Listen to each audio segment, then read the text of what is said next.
Last time out, we talked about the merits of boxing and how tough it would be to deal with a boxer if a boxer attacks you. So let's talk about that, how you would deal with that.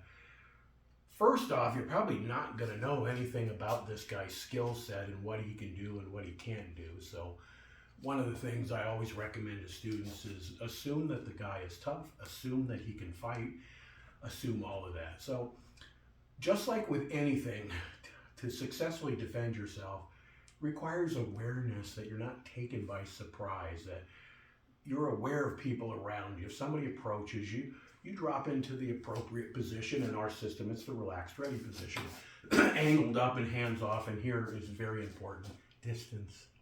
So I would always want to keep a guy out of range where he could hit me with his fist. I want it so he's going to have to step to hit and give that telegraph.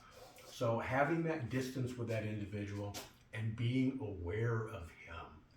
So in that case, if the man moved in to strike and he was at a distance, I would lash out with a side kick at his knee. I would smash out with a quick kick to his knee.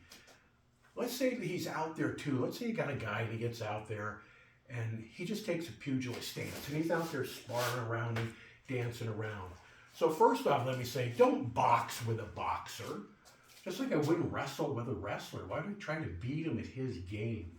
So if this guy is out there, he's put up into a pugilist stance and he's dancing around, I'm going to say it this way, I would probably try to bait him, and actually what I would be doing is try to get it so he wouldn't attack me. So my ploy might go something like this. The guy's out there dancing around. I would say, look, I don't want to fight. Just please leave me alone. I'd angle myself back and start to get my weight on that rear foot and get in a perfect position for a side kick. Look, just leave me alone. And then when he moved in, lean back and kick. Now the other part of this, he might do something like, he sees you react that way and he says, oh, what a wimp. This guy ain't worth the time of day. Calls you this or that, and off he goes. Let him go.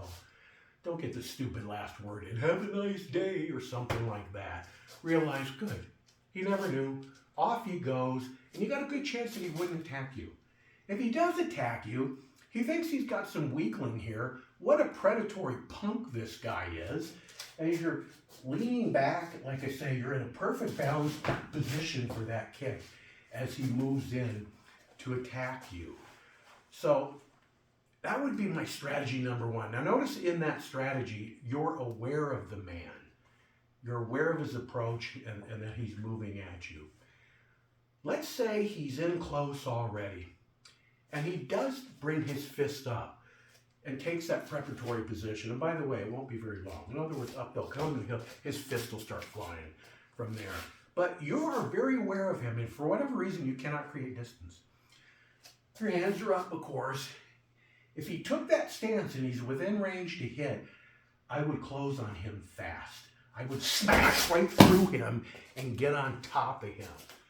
Now, one strategy can be this. This is when he's close in. And this could be if you were surprised too, but let's stay with, we're prepared for it. And he takes that pugilist stance. You take the chopping action with the whole arm and you ram his guard back into his face. And you smash, smash, smash, smash. And you smash into him, driving into him, and then follow up. I prefer that he was at a distance, but he's not. He's been crowding you. You can't create any more distance. That would be how I would go about handling that. One last thing about this. Well, several things more. If you are unaware of this individual and he takes you by surprise and he skillfully punches you, guess what? You're going to get hit. There's no getting around that. So in the combattle system, I teach defenses, and by defenses, I mean when we're not ready. We've been caught off guard, condition white, and I teach them against unskilled punches and what I call semi-skilled punches. And the reason I don't call them skilled punches is because if a person took you off guard and they were truly skilled, he'll knock you out. There's nothing you could do about it. So the only thing you could do about it is what we have already talked about. be aware. You see this guy in your vicinity, you get a funny vibe off him. You're not going to let him get near you without you being aware of him. But if he really takes you by surprise and he's skillful at what he does, he's going to hit you. There's just certain things that can't be beat, and you're going to just have to deal with that. Okay, so you're caught off guard. The punch comes at you, but you get some warning of it. Maybe it looks something like this. Boom, but then he throws the punch pretty true. But there was that at least initial warning. You saw the fist come up.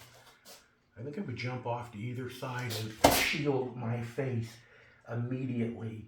And then again, lash out with the side kick or come at him with whatever technique feels right for you.